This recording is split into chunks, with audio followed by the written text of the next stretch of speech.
Can we talk about driving Miss Daisy?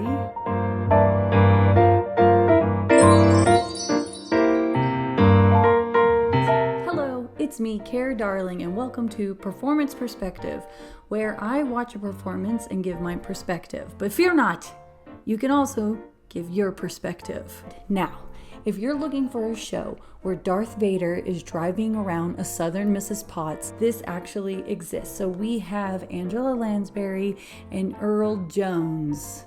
That's his name, right? I need my phone. Hang on. James Earl Jones. Thank you. Don't cancel me. And we also have Boyd Gaines, who is playing Bully, the son. Booli. Bully. The plot line of it is about an elderly woman who should not be driving anymore, and so her son hires her a driver. So we're gonna go through the movie and just saying what I liked, and honestly, there wasn't anything I disliked about this play at all. So I do recommend seeing it, enjoy it, let me know what you think, but let's just go through the show, shall we?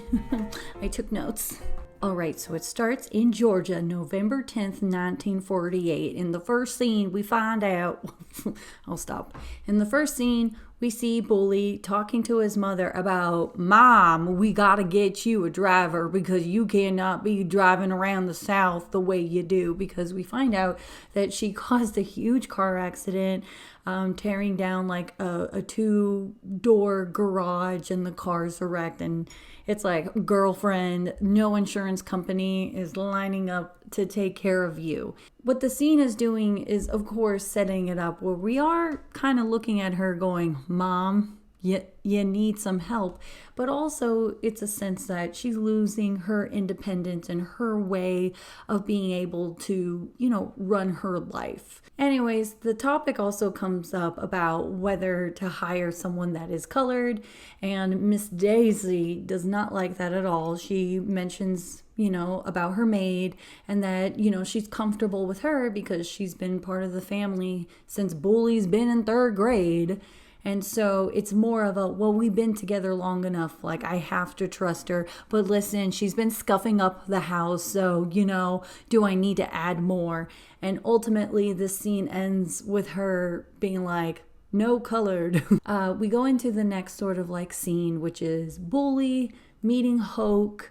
And this scene, I did enjoy this scene because you automatically understand why you are going to like Hoke. Like there is no way around it. You are going to like him, even though it is Darth Vader. Or, you know what? It's the Mufasa. You know what I mean? Oh, yeah.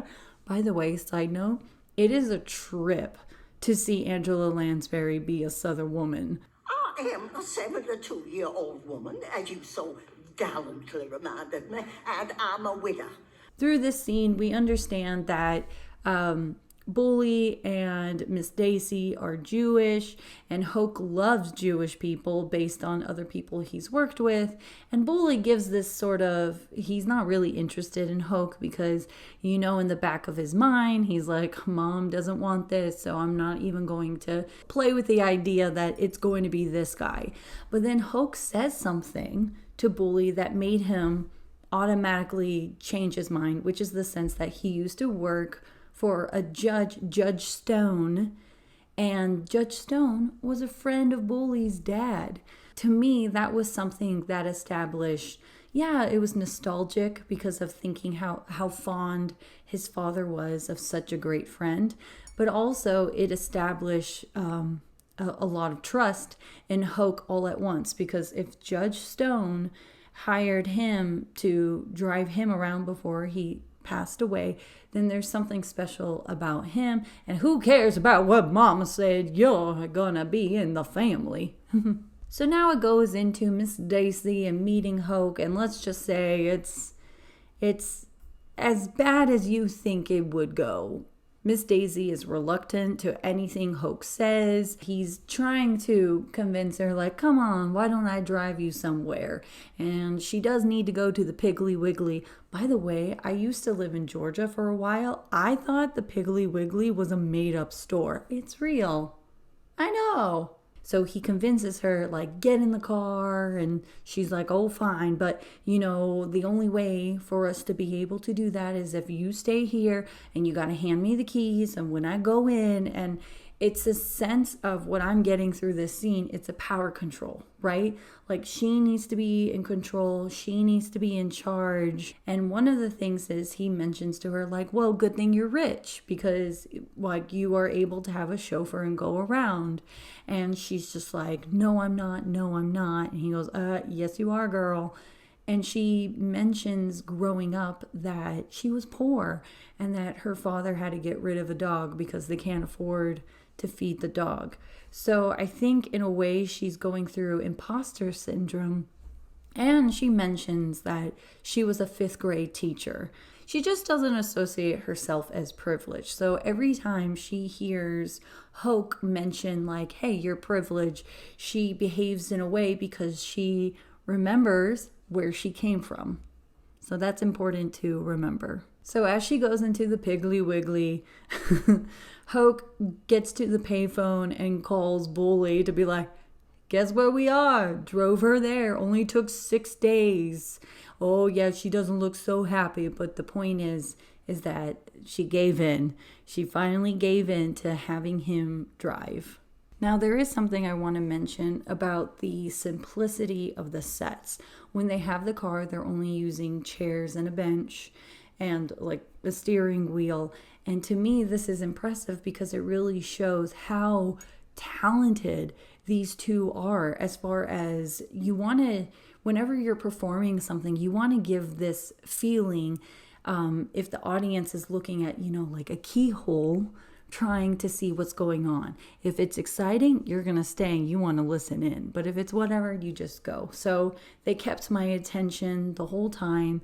And it also just shows that whenever you're working on a show, whether you're in it or directing, before you add on, the frosting, you really need to check your foundation, where it's like, how are you as far as your performance before you start to add the fun stuff, which is, costume, lights, and so forth. If your foundation is not that good, someone's going to clock me for my makeup. Leave me alone. But what I'm trying to say is that if your foundation is not that good and you start to add on all the frosting, it still doesn't mean it's going to be a good cake. So fast forward, we get to the temple because don't forget Miss Daisy is a Jewish lady.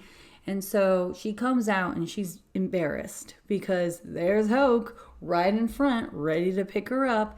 And again, the topic of money comes up where he's saying like, well, you're rich, like that's fine. And she's like, how dare you pick me up as if I'm the queen.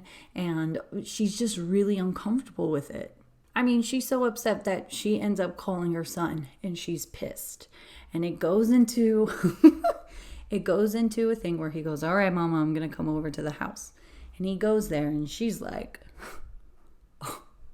oh, I got something to tell you. And she's saying, you know what? I just felt that in my spirit, there was something happening in this house. So I started to go look at what was going on. So first I counted the liquor bottles. I counted this. And she goes, and then what do I see when I open my cupboard? A hole. Something's missing. And she pulls out this can of empty, like, salmon, kind of like a tuna can, but it's salmon can. And she's like, empty.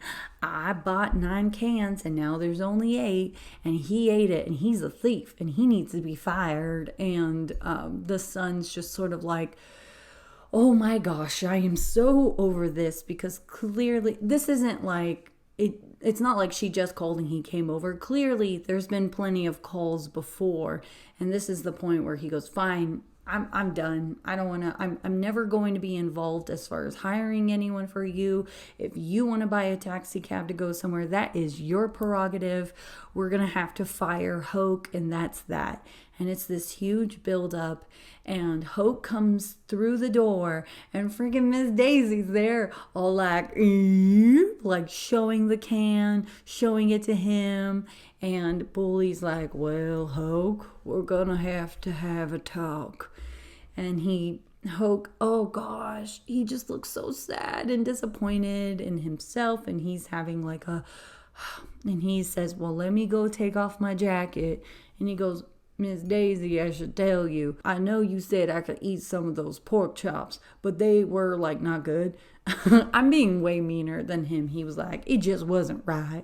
So I ate a can of salmon and I went to the store today to replace, and he pulls out out of his pocket his own his own can of salmon to say like I was gonna replace it.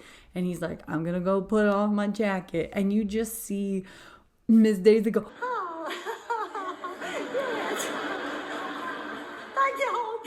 Right back, Mr. Wilson. Goodbye, son. Hoke is deep down a really good employee, but he's just a downright good person. And I think that this is what now establishes a bit more trust with Miss Daisy. And probably because she looked like a dang fool. I think that's the real reason why. So it goes into the next sort of like, who knows what the timeline is at this point, but they're at the cemetery and they are planting, flowers around, her husband that passed away, like around his sort of plot. She's like, go over the bowers and start working there.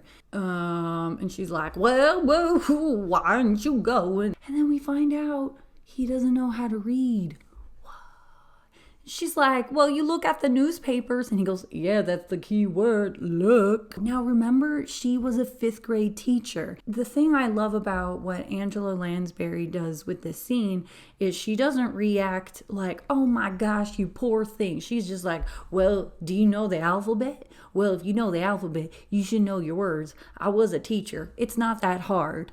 And so it's like, that's her way of lovingly taking care of Hoke. And she's like, well, I'm going to teach you how to read. And I think the way that, Miss Daisy shows affection is through her action. So it's like, don't listen to what she says, just watch what she does. Also, something to point out too, that I think, like, if you're ever playing this role, I think this is why if you're ever playing this role, keep in mind, this is actually a really powerful moment for Miss Daisy, because everything seems to be going, you can't take care of yourself. You need someone else to do this for you. You can't pick this up, you at your age. But here we have a nice little moment that someone needs her. It's Christmas time. Who knows in what year? That's the problem about watching it on screen, is that if you're watching a play, I bet in the background they are actually showing what the year is as it goes on. But at this point, you're just sensing that Hoke has been a part of the family for a while, and that him and Miss Daisy know each other pretty well. And it's Christmas time, and Bully's like, oh no, Mom, my wife, Florine, she's really upset because she needs coconut and whatever. So they're in the car. Mama's got coconut. Hoke and Miss Daisy, they're on their way to go to her son's Christmas bash and whatever. But then friggin' Miss Daisy was like, Hoke, you know what time it is? The library is open. Miss Florine got them all beat with the lights. Oh, she makes an ass out of herself every year. I mean, if I had a nose like Florine, I wouldn't go around wishing anybody a Merry Christmas. I just hope she don't decide to sing this year.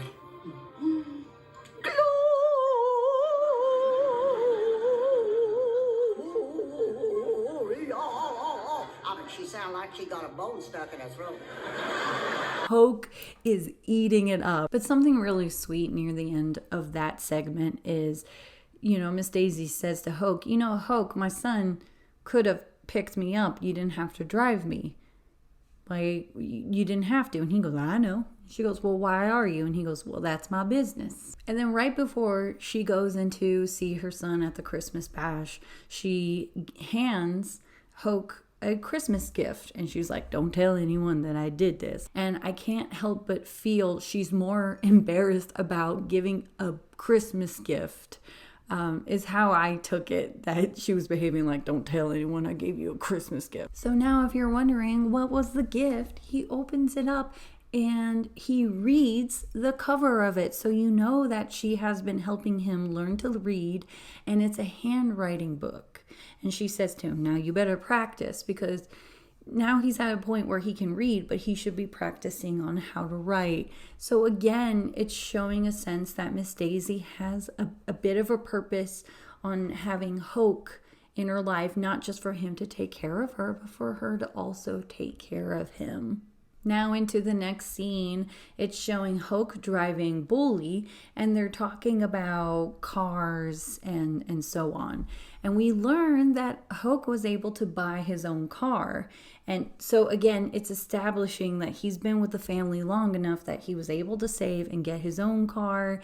But yet the relationship with him and Miss Daisy is almost the same, because Bully's like, Hoke, why didn't you bought the same car as what she has right now, and we're trying to sell it. Why didn't you buy that? And he's like, I'm not going to make a monthly payment to Miss Daisy, to which Bully is like, okay, yeah, that makes sense.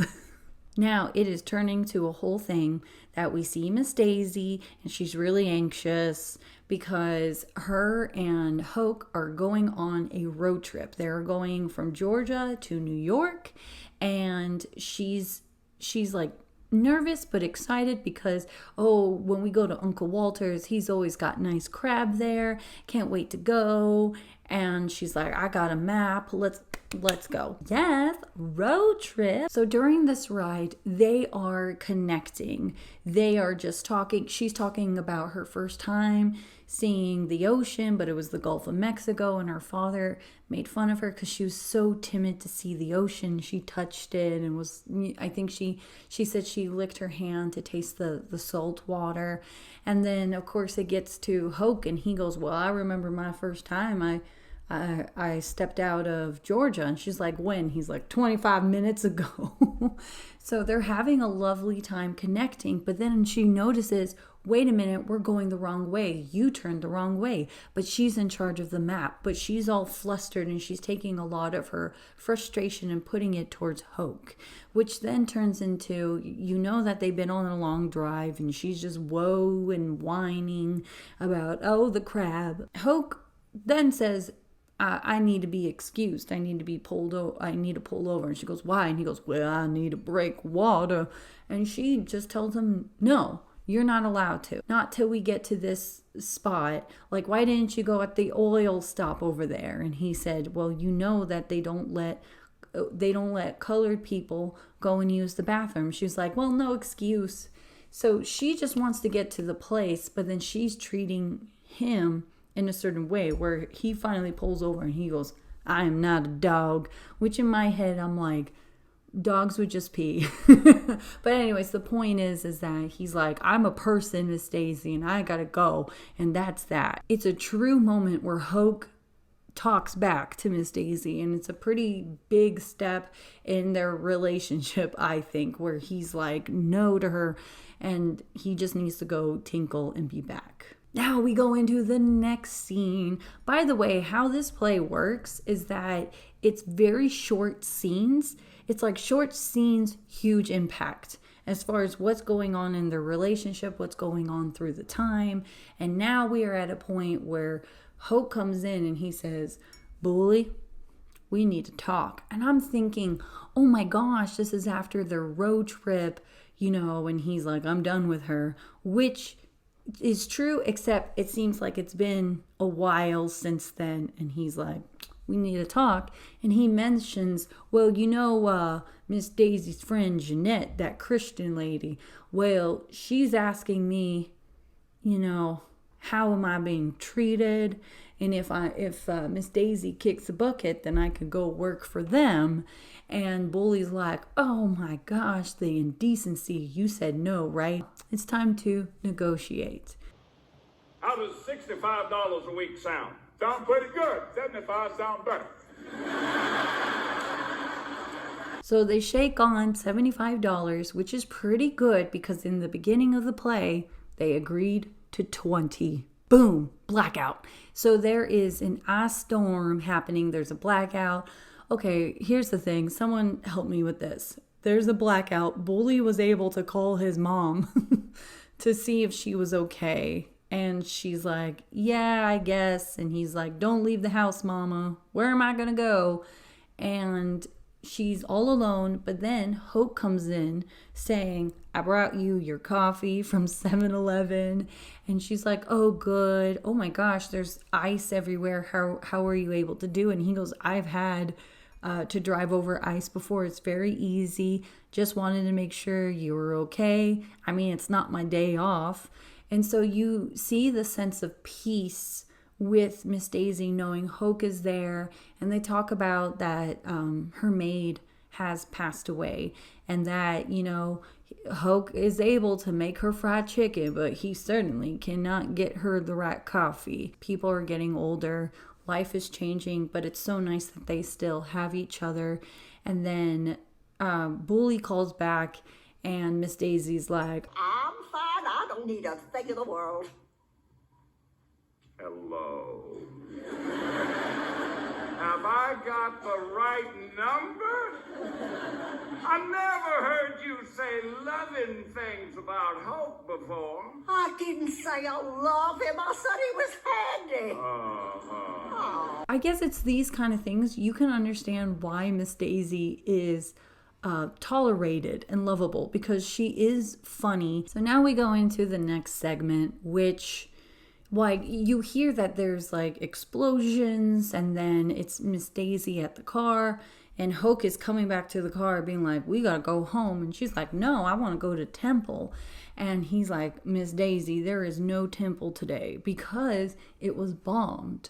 She goes, why was it bombed? I don't understand. Now, you know that the temple, he's trying to explain to her in the nicest way that it's a hate crime, that people are, you know, and he actually understands her or understands what she's feeling and going through, that someone is trying to hurt a church based on belief. And that's just how they feel. And they feel that they can go and do such things. And he starts telling a story of knowing a kid that was hung and seeing the body and stuff. And this just breaks Miss Daisy. Like, she's like, I don't want to hear it. I don't want to, all this stuff. And hey, listen, you may be watching this scene and you're thinking, oh, there's Miss Daisy. She's so racist. The thing is my perspective is that Miss Daisy isn't racist. She's just ignorant. And as you see her become more educated and knowledgeable in such things, you see that she really is a good person.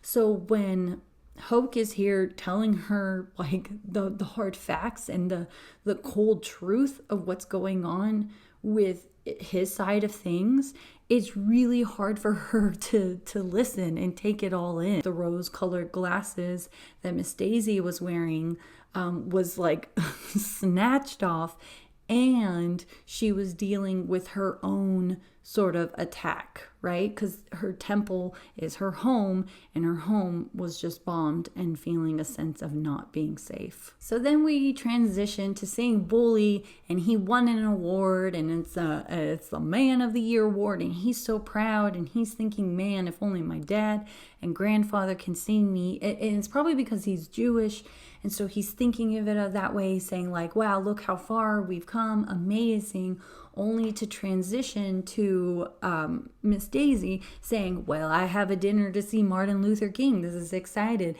Bully, you have a seat with me. And Bully comes in, and his sort of response is saying, like, he's in a situation here because they're in Georgia. And so if he goes to a Martin Luther King dinner, that's not good for business. And he goes, it's hard enough for getting people to work with Jewish men. They rather say, well, if they're not going to work with me as a Jew in Georgia, they will work with a Jewish man from New York, because they perceive that Jewish men from New York are way smarter. So for him, he's trying to make a business decision, even though that's not how he feels, but he's just sort of in a survivor mode. And he says, you know, Mom, why don't you invite Hoke to go to the dinner? And she's like, Hoke? I don't think Hoke would like to go.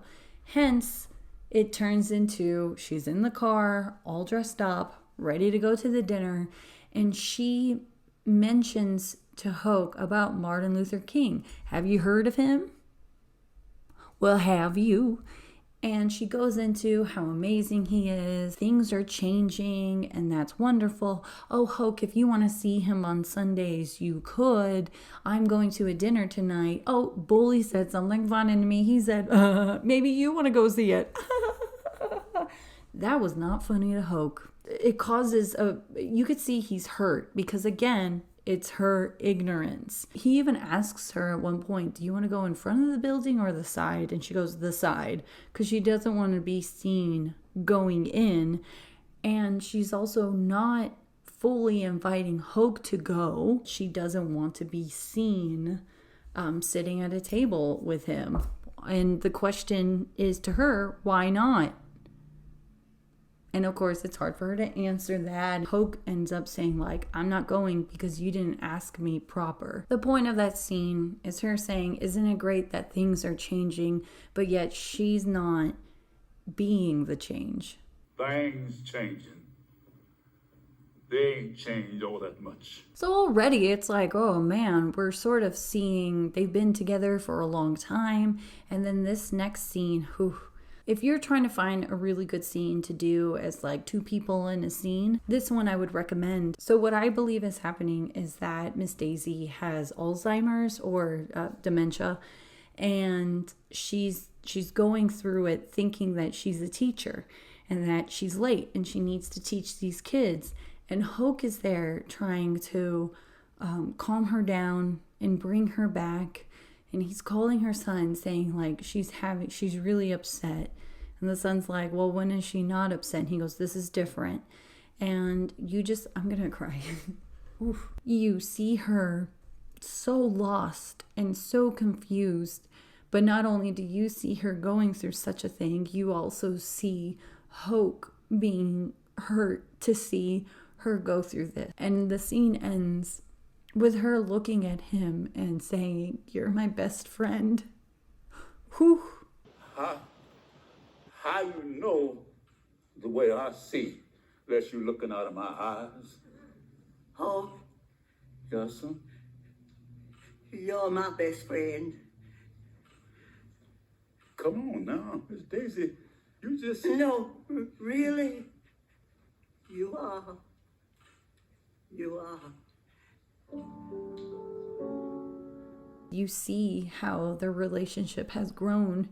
And then when she's going through this difficult time, she looks at him and tells him the truth of like how she really feels about him. So we continue to find out that Bully is selling the house and that he goes, it feels wrong. Mom's alive. Mom, now I'm English. But he's like, feels wrong, but mom's alive. She's in the hospital and she's put at a spot where it's actually hard for Hoke to go and visit her. He needs to take a taxi cab. He can't drive as much as he used to, and the bus doesn't go to where she goes. So he'll visit her, but sometimes they're good days or bad days. And then the finale transitions to them in the hospital. She's in a wheelchair and she just looks a shell of a woman. And yet, even though this is so sad and dark, it's still funny because when Bully's trying to talk to her, she's not answering. So then he starts talking to Hoke. I wonder how you'd have liked driving that around. How can to see me, not you? This one of her good days. The play ends, of course, with the two of them talking to each other. And like I said before, Miss Daisy, she is not a lady of words and she prefers action. And at one point, Hoke says, you know, that cake looks mighty good. And he goes and he takes a piece of the cake and he starts feeding her. Oh, the play ends. So yeah. Oh my gosh, I can't take it. This is literally the first play on Performance Perspective and I'm already losing it. So anyways, what do you think of the play? What do you think of Angela Lansbury and James Earl Jones and their performance? And also, does anyone have tissue? Don't forget to subscribe to see more musicals and plays on this show. And let me know what's your favorite musical. Maybe I'll end up on here. And without further ado, Take care.